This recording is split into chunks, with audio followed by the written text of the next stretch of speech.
5 जुगाड़ू बहू की छठ पूजा की तैयारी। पांचों बहुएं आशा, किरण, बबीता, रजनी, गौरी दिवाली के लिए घर की साफ सफाई कर रही होती हैं। जेठानी जी, मैंने सारे दीवार अच्छी तरीके से झाड़ दिए हैं। अब बता दीजिए और कहाँ-कहाँ की सफाई करनी है, क्योंकि केवल सफाई के लिए आज का दिन ही बाकी बच गया है। कल की दिवाली है। देवरानी जी, तुमने हर बार की तरह इस बार भी आधी अधूरी सफाई करी है। दीवार झाड़ दिया लेकिन छज्जा तो छोड़ दिया। छज्जे पर कितना सारा कबाड़ पड़ा हुआ है, उसे उतार देती तो कबाड़ी वाले को बेच देते, घर थोड़ा हल्का हो जाता। और हाँ, छज्जे पर पिछले साल की छठ वाली टोकरी भी रखी होगी, उसे भी उतार देना, क्योंकि इस बार तो छठ पूजा करने के लिए नई टोकरी लेंगे ही। आशा के कहने पर रजनी छज्जे के ऊपर रखे एक एक सामान को उतारने लगती है। सफाई करने में पांचों बहुएं सर से पैर तक धूल में सनी हुई थी। किरण, बबीता दिवाली के लिए दरवाजे और चौखटों को धो रही थी और बाकी की 3 आशा, रजनी और गौरी घर को साफ सुथरा करने में लगी थी। कभी तो देखो ना, इस चौखट पर से तो मिट्टी निकलना रोक ही नहीं रहा। किरण, जब चौखट ही मिट्टी की है तो मिट्टी तो निकलेगी। अभी कुछ दिन पहले ही मैंने और आशा भाभी ने जंगल से मिट्टी लाकर चौखट में भरी है। ज्यादा झाड़ू से मिट्टी कुरोदोगी तो चौखट उखड़ जाएगी। बबीता के बोलने पर किरण अपना जुगाड़ दिमाग चलाती है और चौखट को झाड़ू से साफ करने की जगह उस मिट्टी को गीला करके गाढ़ा गाढ़ा लीप देती है। लो, हो गई चौखट की सफाई। क्या बात है किरण, तुमने तो कितने अच्छे तरीके से चौखट को चमका दिया। तुम्हारे जुगाड़ का तो जवाब नहीं। बबीता की बड़ाई करने पर आंगन में बैठकर मिट्टी का नया चूल्हा बना रही कलावती ने कहा, जुगाड़ लगाने में मेरी पांचों ही बहुएं माहिर हैं, हर मसले का हल निकाल लेती हैं। माँ जी, हम पांचों ने जुगाड़ करना भी तो आपसे सीखा है। वैसे बबीता, इस बार तो सासू माँ के जुगाड़ के सामने तो हम पांचों का जुगाड़ भी फेल है। हर साल हम छठ पूजा में एक ही चूल्हे पर छठ का प्रसाद बनाते थे और कई बार तो हम छठ घाट पर तब पहुँचते थे जब कई लोग छठ पूजा करके वापस आने लगते थे। सही कहा। पिछली बार तो ठेकुआ छानने में ही घर पर ही मुझको 5 बज गए थे, लेकिन इस बार हमें छठ पूजा के पकवान बनाने में आसानी रहेगी, क्योंकि माँ जी ने 3 मुंह वाला चूल्हा बनाया है। इस बार हम एक साथ इकट्ठा ही एक चूल्हे पर पूरी, एक चूल्हे पर ठेकुआ और एक पर खाजा मिठाई बना लेंगे। पांचों जुगाड़ बहुएं छठ की बात करते हुए सफाई करती हैं। तभी राजू, गुड़िया, मुनिया, पिंकी रोते हुए अंदर आते हैं। राजू, क्या बात है, तू रो क्यों रहा है? हे भगवान, कहीं ये लड़का फिर से चोट लगा कर तो नहीं आ गया? चाची, राजू को चोट नहीं लगी, बल्कि इसको पटाखे चाहिए इसलिए रो रहा है।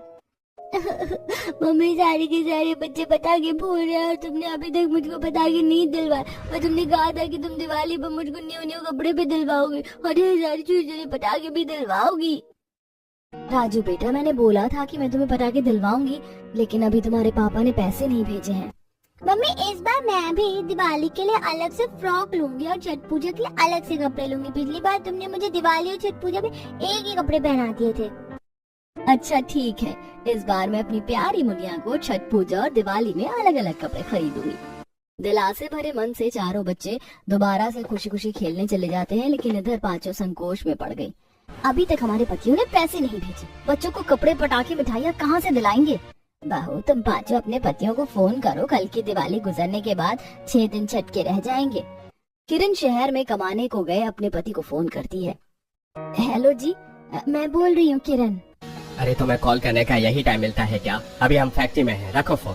मनोहर को खराब बर्ताव में बात करते देख किरण भी गुस्सा हो जाती है। अजी, अभी तक आप में से किसी ने भी घर के खर्चे के लिए पैसे नहीं भेजे। यहाँ हम पांचों किस तरह से बिना पैसे की गुजारा चला रही हैं, हमें पता है। त्योहार का घर है, बच्चों के मन में मिठाई, कपड़े, पटाखे दिलवाने की आशा लगी है, लेकिन आप लोगों का कल कहकर खत्म नहीं हो रहा। पैसे कब भेजेंगे? तुम पांचों तो जब देखो केवल पैसे के लिए फोन करती रहती हो। जैसे कि हम पांचों भाई तो यहाँ शहर में पता नहीं कितनी तगड़ी कमाई कर रहे हैं। बड़े भैया ने विनोद के हाथ से 2000 रुपए भेज दिए, उसी से दिवाली मना लेना, रखता हूँ। इतना कहकर मनोहर कॉल काट देता है। किरण का उतरा हुआ चेहरा देखकर बबीता बोलती है, किरण क्या हुआ? तुम्हारा मुंह क्यों उतरा हुआ है? देवर जी ने ऐसा क्या कह दिया? जेठानी जी, इन 5 भाइयों ने दिवाली मनाने के लिए केवल 2000 रुपए भेजे हैं। अरे, इतने में हम बच्चों के कपड़े खरीदेंगे, मिठाइयाँ लेंगे या छठ करेंगे?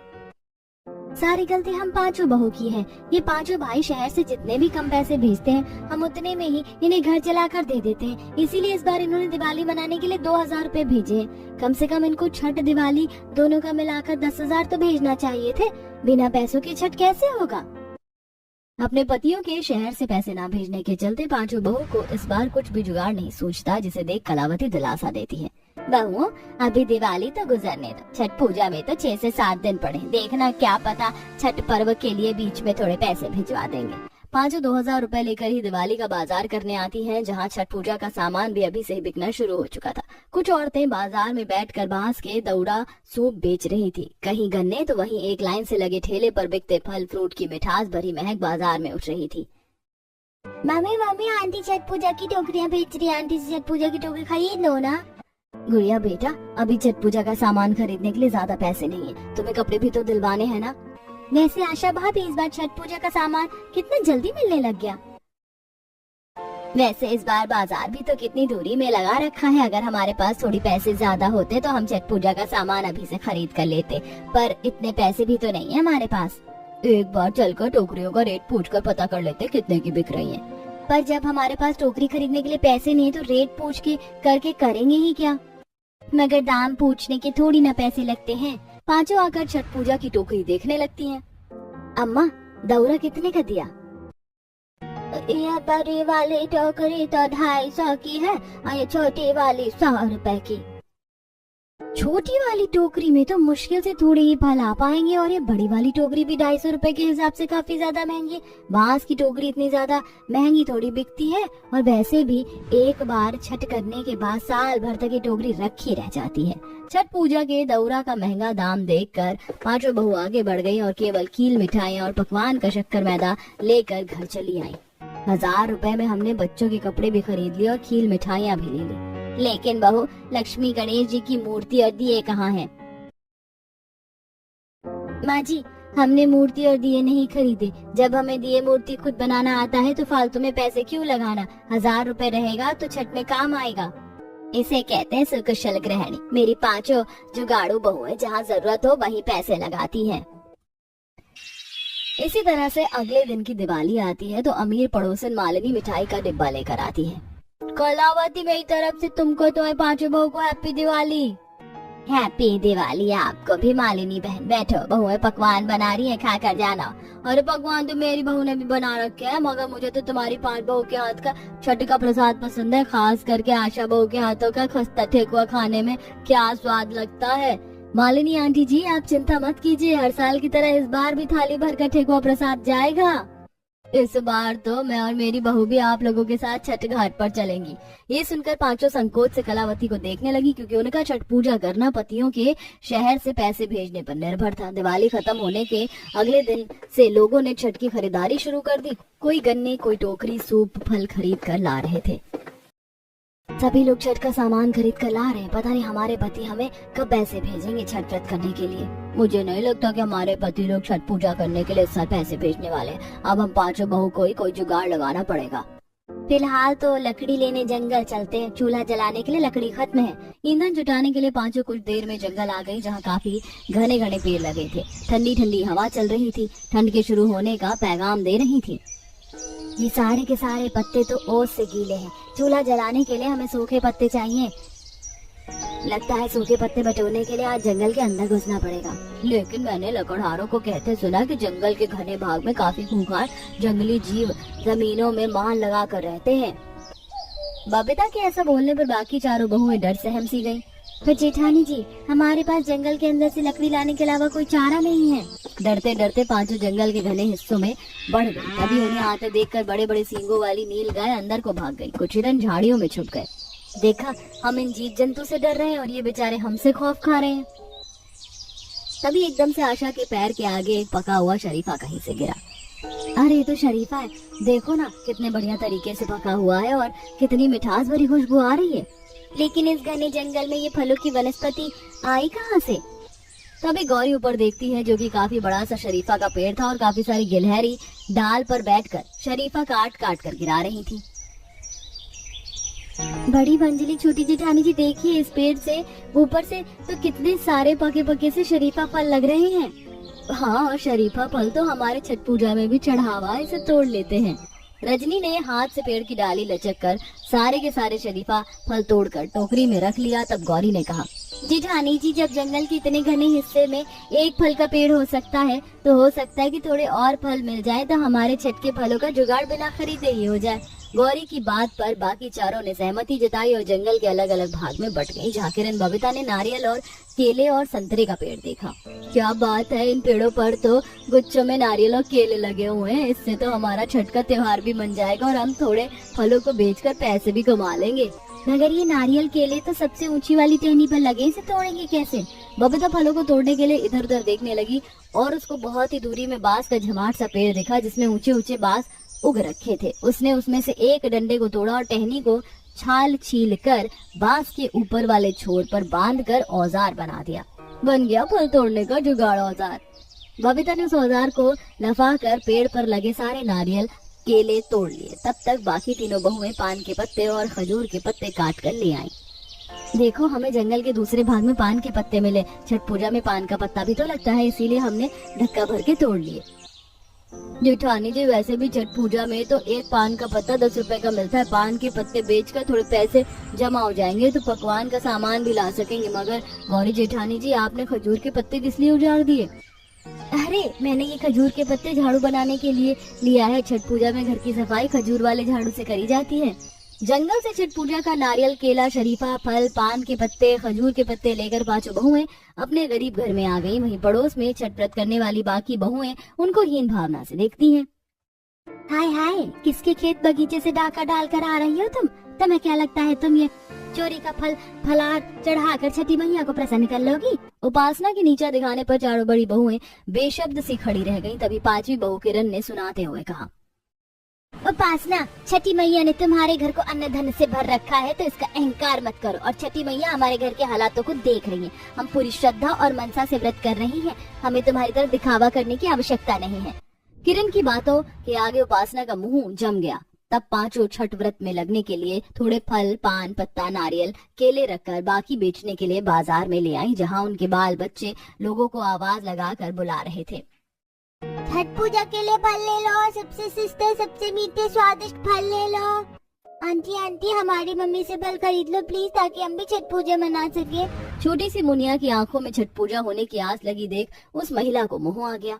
नीरज, देखो ना, ये पांचों कितनी ताजा फल बेच रही हैं। छठ पूजा के लिए यहीं से फल ले लेते हैं। आकृति, मैं तुम्हें बोलने ही वाला था कि यहीं से फल खरीद लो। वैसे भी ठेले वालों के फल बिल्कुल गले गले से हैं। आंटी अंकल, आप हमारी मम्मी से ही फल खरीदोगे ना? नीरज ने नम आंखों से मुनिया को दुलराते हुए कहा। हाँ बेटा, तुम टेंशन मत लो, हम तुम्हारी मम्मी से सारे के सारे फ्रूट खरीद लेंगे। ये सुनकर गरीब बहुओं के चारों बच्चों की आंखें चमक उठी। सच्ची मुच्ची अंकल, आप सारे फल खरीदोगे? बहन जी, ये 3000 रुपए रखिए और सारे फल दे दीजिए। अरे भाई साहब, 2000 ठीक है, आप हमें ज्यादा पैसे दे रहे हैं। रख लो बहन, अब अच्छे से छठ कर लेना।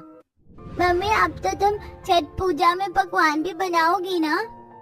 हाँ बेटा, जरूर बनाऊंगी। छठ का सारा सामान बिकने पर पांचों ने छठी मैया का धन्यवाद किया। छठी मैया के दया से फल नारियल बेचकर हमने 3000 रुपए कमा लिया। चलिए अब चलकर छठ पूजा का सब चीज खरीद लेते हैं, बाकी की तैयारी करनी है।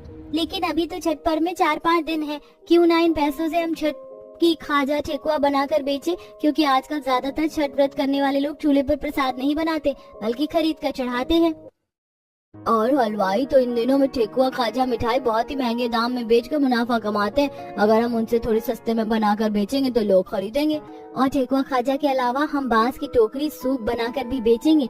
जंगल में बहुत सारे बांस के पेड़ हैं और हमें तो टोकरी बनाने भी आती है। पांचों ने अगले 2-4 दिन छठ का बाजार लगाने का मन बनाया और उनमें से थोड़े पैसों से खाजा, मिठाई बनाने के लिए सामान खरीद कर घर लेकर चली आई। बहुओं, तुम पांचों इतनी जल्दी फल नारियल बेचकर आ भी गई, पर ये इतना सारा शक्कर मैदा किस लिए खरीद कर लाई हो?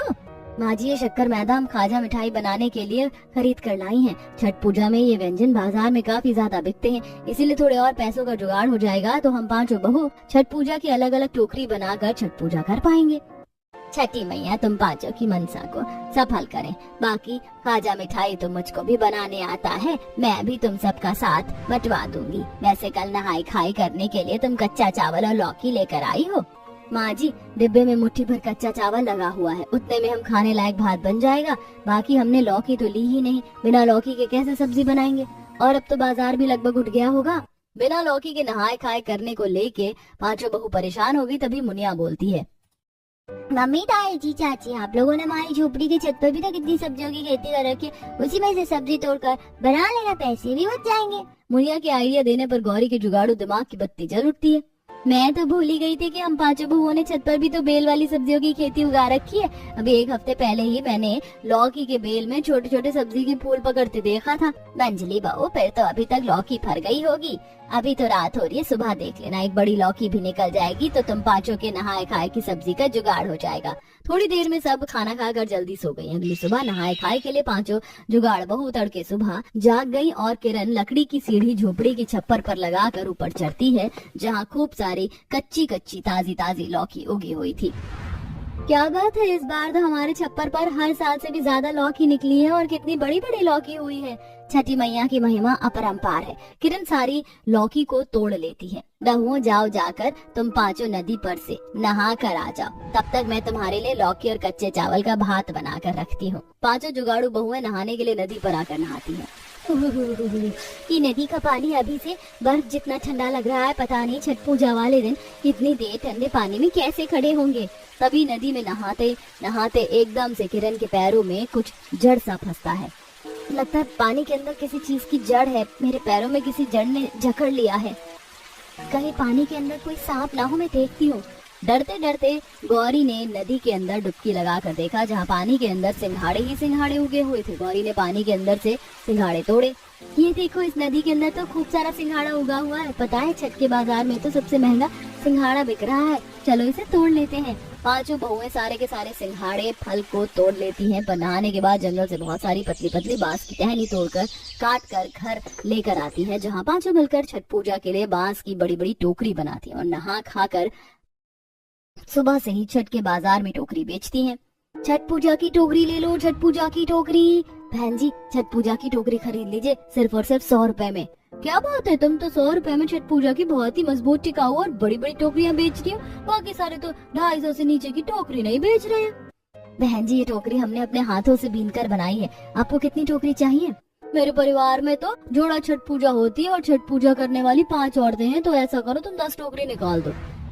इस तरह वो एक अमीर औरत जुगाड़ू बहू से उनकी 10 छठ पूजा की टोकरी खरीद लेती है, जिससे वो बैठे बैठे 1000 रुपए की कमाई करती हैं। छठी मैया की दया से हमारी मेहनत सफल रही और हमारी सारी की सारी बनाई हुई टोकरी हाथ के हाथ 1000 रुपए की बिक गई। हाँ, आप केवल खाजा मिठाई ठेकुआ बेचने के लिए बच गया है। फिर हम खरना करने का फल फ्रूट आज ही खरीद कर ले चलेंगे और पहली छठ पूजा तो परसों है, तो उसका सामान हम कल ले लेंगे। ठेकुआ खाजा खरीदो जी, 300 रुपए किलो, 300 रुपए किलो। छठ पूजा का पकवान प्रसाद ले लो। दोनों बहू को छठ का प्रसाद बेचते देखकर छठ व्रत करने वाली कुछ औरतें उनके पास खरीदने के लिए आती हैं।